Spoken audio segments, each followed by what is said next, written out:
So this is lab 4, oscillations. So the goals of this lab were to compare the predicted and the observed motion of the mass. Basically what we have is a mass hanging on a spring, and it is pulled back and let go, so it goes back and forth, creating obviously motion. So what we have to do is plot the energy changes that we computed in the model, right?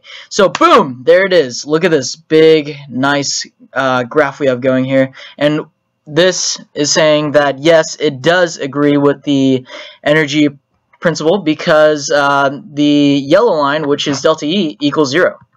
So some major concepts in this lab were the energy principle and Newton's second law. So the energy principle is saying basically no energy is lost, only transferred. So as no work is done on the system, delta E is equal to 0, and delta E is just separated into different components, and those components are equal to 0. And as you can see right here, we graphed all those together, and all those graphs combined, which is the yellow one, equals 0. So the energy principle makes sense. So what we use in Newton's second law is for the velocity, which we need to put into the energy principle, and also to find the position. So what we need is some important constants in this lab, and t is the period of oscillation.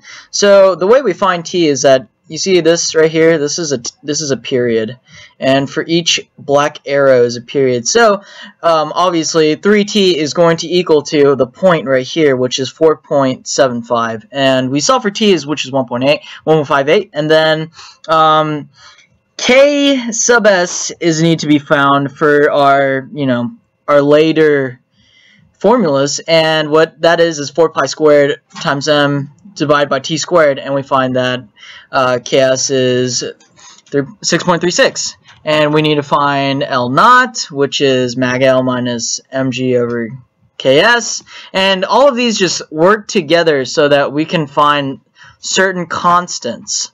And g is 9.8, and the mass of the ball was 0.402.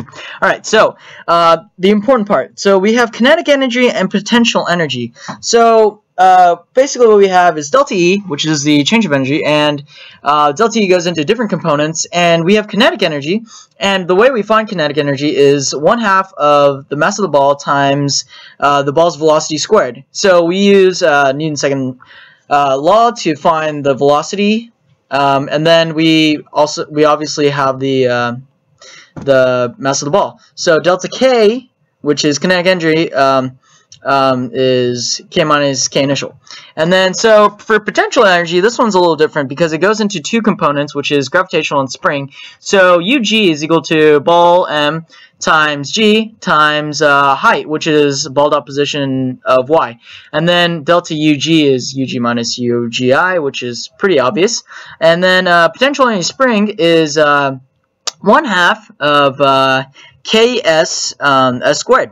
So all we have to do is find the delta of it, and we use it as well. So these constants are very important with our experiment. So here's the energy principle that I introduced earlier. Delta E is equal to W, and W is equal to 0 because there are no additional forces that are coming from the surrounding. And so we see that delta E is equal to 0. It's split up into three components: the kinetic energy, the gravitational, and the spring energy of the potential. And we can see that the kinetic is blue, gravitational is green, and red is spring, and we see that the yellow one is delta E, and because delta E is equal to 0, and we see that because of this plot that we have here, and we use that as a computational model.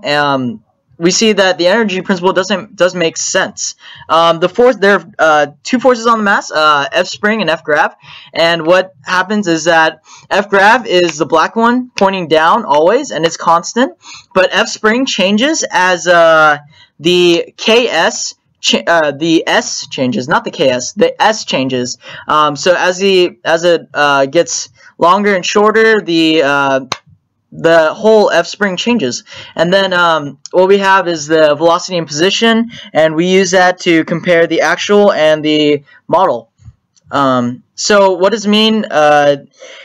this does satisfy the energy principle because delta E is equal to 0. So all those components of the blue, red, and yellow equal the yellow, and it does equal 0, so it makes sense. So using the data I obtained in Tracker, make two separate estimates of the oscillation periods. So what I did is, as you can see again, I did the periods are the black arrows, and we have 3 periods, and I use that top value and divide by 3, and I get the t, which is 1.487, and on this one you get 1.58. And as you can see, it's this one's x and this one's y, and what it means is that this is not a one-dimensional experiment, and that means it gives it 2 different types of periods. And then, so, in conclusion, there's the energy principle, which means that no energy is lost, just transferred, and you can see that from my graph earlier, and that delta E is equal to 0, and we use Newton's second law to predict the position and use the velocity, which puts back into the energy principle. Thank you.